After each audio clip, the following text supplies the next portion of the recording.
Hello everyone. Let's talk about adding some blending options to change the style of our text. You can see that I've zoomed in a little bit here. If you hit Control plus or Control minus, you can easily zoom in and out. And the spacebar actually lets you move that around as well. So I'm going to right click on the layer. That's where we get to the blending options at the top. And we have a lot of different options here to experiment with. So what you see here are the settings for whatever's selected over here. So if I want to add, let's say, a color overlay to change the color of my text, if you just click in the checkbox, it will change it, but you don't actually see the color. So I'm going to go here, and now that I've clicked on the name color overlay, you can see that my opacity is at 100, so you can blend those together if you wanted to. And clicking in the box will let you have this color picker.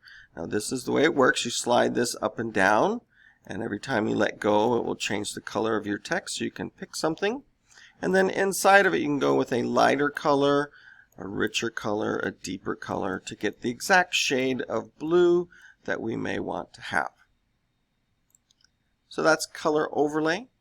There's also outer glow, which can really help with legibility depending on what you have in the background. Outer glow has a number of different options. It's usually not at full opacity, and it often starts off with screen. So even though we may have a bright color in here, I'll do red for example so we can really see it, we can't actually see anything. I'm spreading it out and changing the size. So you want to know that normal means just put the pixels on the screen. Again, often the opacity is down a little bit lower. Sometimes that's helpful.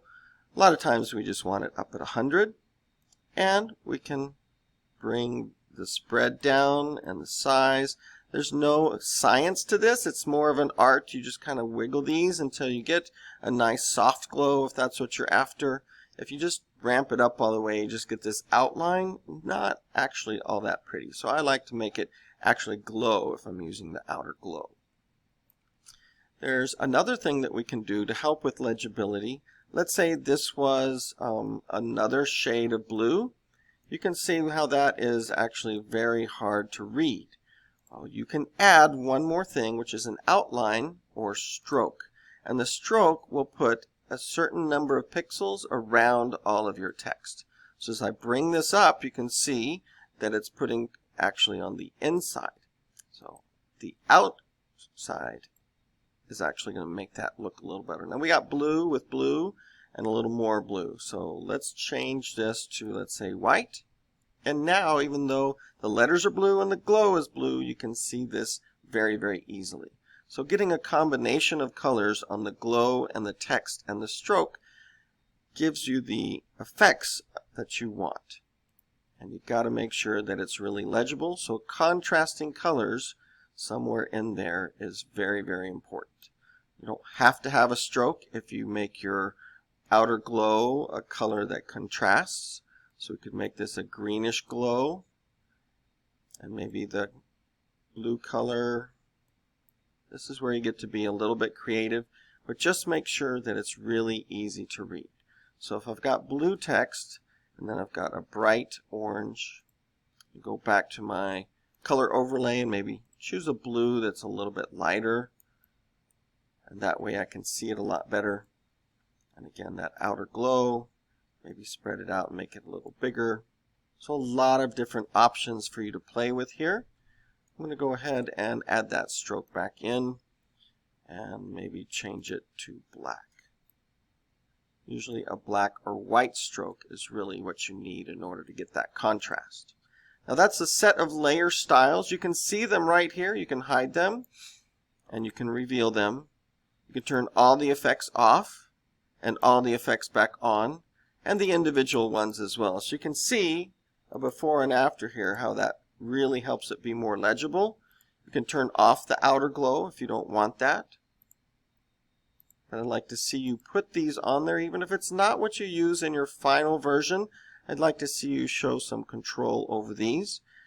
If you get the perfect set of blending options and you want to add them to something else, you don't have to recreate all of that. You can right click on the layer, and at the bottom here you've got copy the layer style. so that then you can go to another layer, right click, and paste the layer style. But notice that this font doesn't take that quite as well because it's a thin, scripty font and it doesn't really have a bold version. What can we do if we wanted to make that a little thicker?